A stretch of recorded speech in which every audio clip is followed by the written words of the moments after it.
What was the inspiration for the story? I feel like coming of age is a perpetual thing, right? Whatever age we become, we have never been that age. And so it's having this sort of like wrestling with like, you know, the era where everybody's sort of like figuring out family and kids and all of that kind of stuff. And everybody, you know, we have different models of what that looks like in our world right now. And so I really found myself sort of like wrestling with like, what does that look like for me, for my friends, for people who I love, and so that sort of like started this thing of foster, you know, sort of foster parents, and a dear friend of mine, her and her spouse were trying to foster a child to adopt, and they were really having a really rough time, you know, sort of like finding the right match. And so it just was like this conglomeration of just these, like this, all, you know, coming of age on like so many levels. Obviously, Tolerique, right, is you know, becoming a teenager.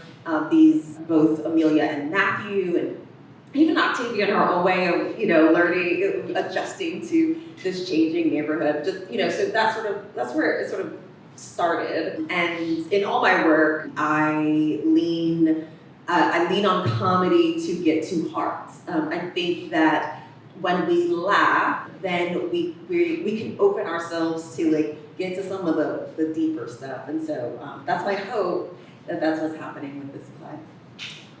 Yeah, there were moments where I was like, oh, you gave us some good, like it's like you're baking with these themes.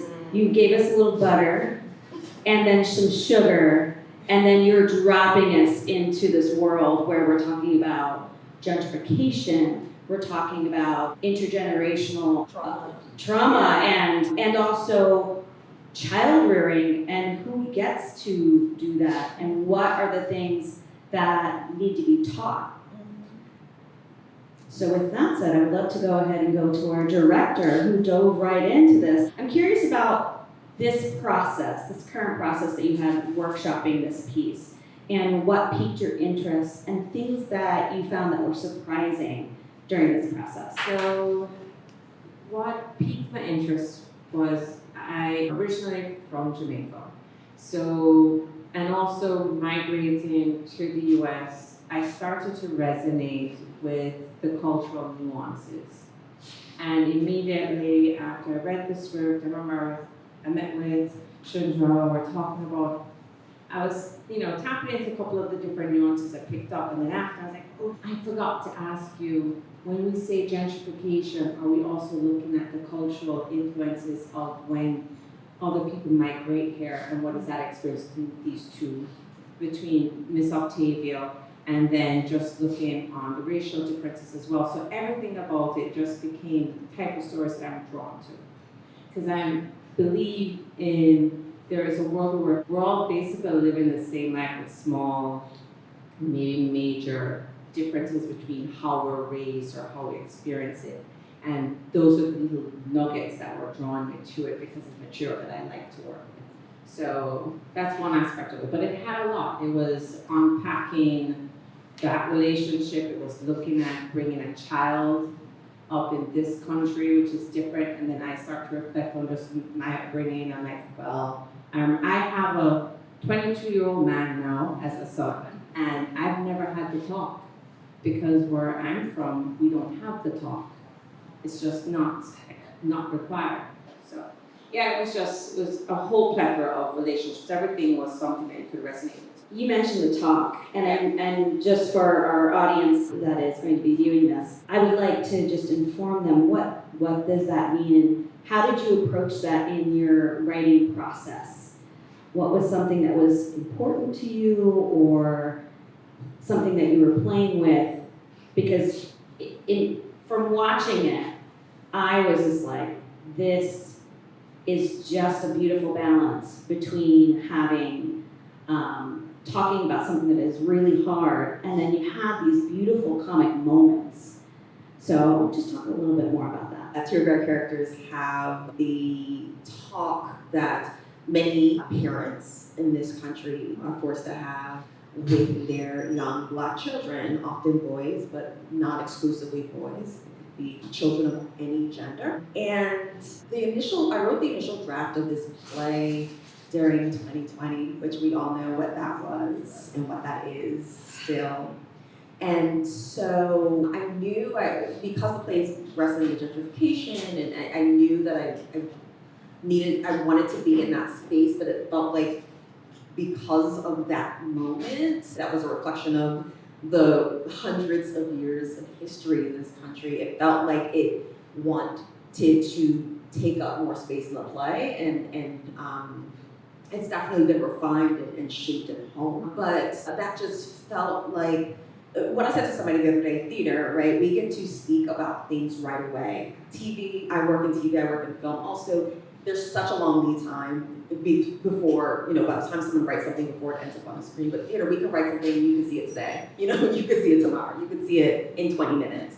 And so there's something about that immediacy in theater, right? Not just the immediacy of people sharing space, but also what we can write and how quickly we can get it to the audience.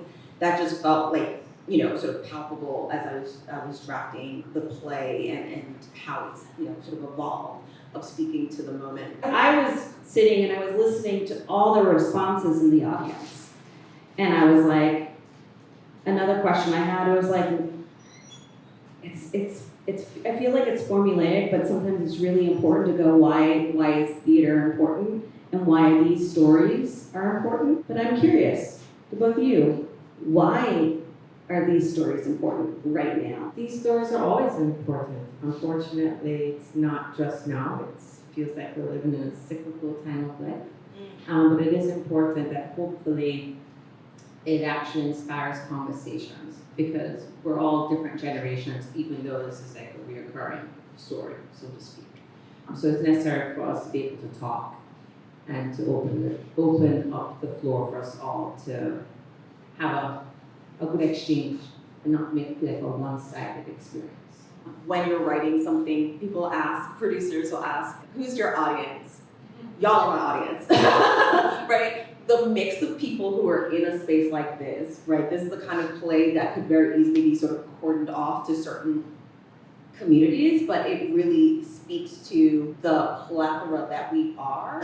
And so I'm grateful to be in a space where there's some parts of the community who won't get this joke and some are going to get this beat, and that is part of what's so beautiful about theater, is that we can all experience the same thing, have these different experiences, and be in the same room and breathe the same air as we're going through that, in a way that, as much as I love my work in TV, I love my work in film, that theater just has a palpability that is just so unique and so special. So I'm going to bring this out to the audience, and I'm going to ask, if you have questions, you can go ahead and you can join us over here on our microphone. But I'm going to ask this question first of you all.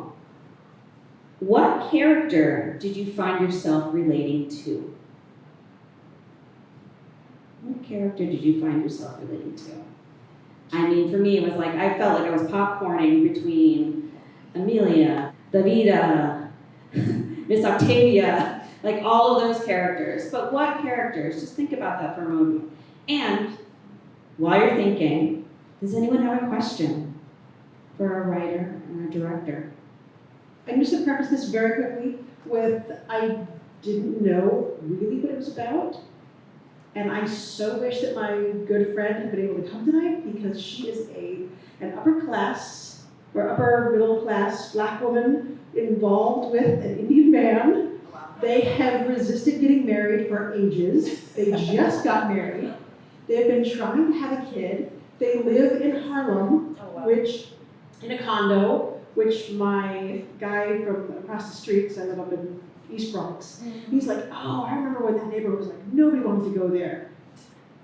If she had been here, she would have been like, looking for the camera in her condo. Yeah, you were there. But I want to know what's next. We're going to be able to see this on stage, because I want to bring her to a proper production, stage, all that? I love that question. Thank you for that. Thank you for sharing that. I love when the authenticity resonates. That makes me very excited. You know, the goal obviously is to have this produced. It's been workshopped in a few different ways, and gratefully through this process, I feel like it's in fighting shape in a way that's really special. So yeah, we're gonna start sharing with folks and seeing where we can go. And you will be the top of the list to bring your friend to the production. As a writer as well, was there something that you were sad to see go in this process? I really don't feel like there's anything that I feel like I gained more, even though it's shorter than it was when I started this process. But if something fancy comes to mind, I'll let you know. Okay, hello. With a cast this small, I have to assume that like every character is very, very intentional. And I'm very curious who your Miss Octavia is. Like there is no way that character does not have some very deep inspiration for you. So I'm very curious, like who is that for you? So I am a first gen. My parents are from the incomparable island of Jamaica. And Danae's laughing because, Jamaicans just be saying stuff. Woo! And there's this energy that is so specifically culturally Jamaican that I so appreciate. And while this character isn't written as Jamaican, it's that Jamaican energy of like complimenting you, but also criticizing you at the same time. Like, I haven't seen you in a long time. You got so big. Things must be good with you. Like, what? You call me big and gave me okay. And that kind of energy feels like an homage to my Jamaican background for sure. My question is, who was, because you asked the question, who did you connect with? I connected with the child. Yeah. And I was just wondering if you're gonna take this to like different schools, because I used to teach and so many kids were in foster care. Yeah.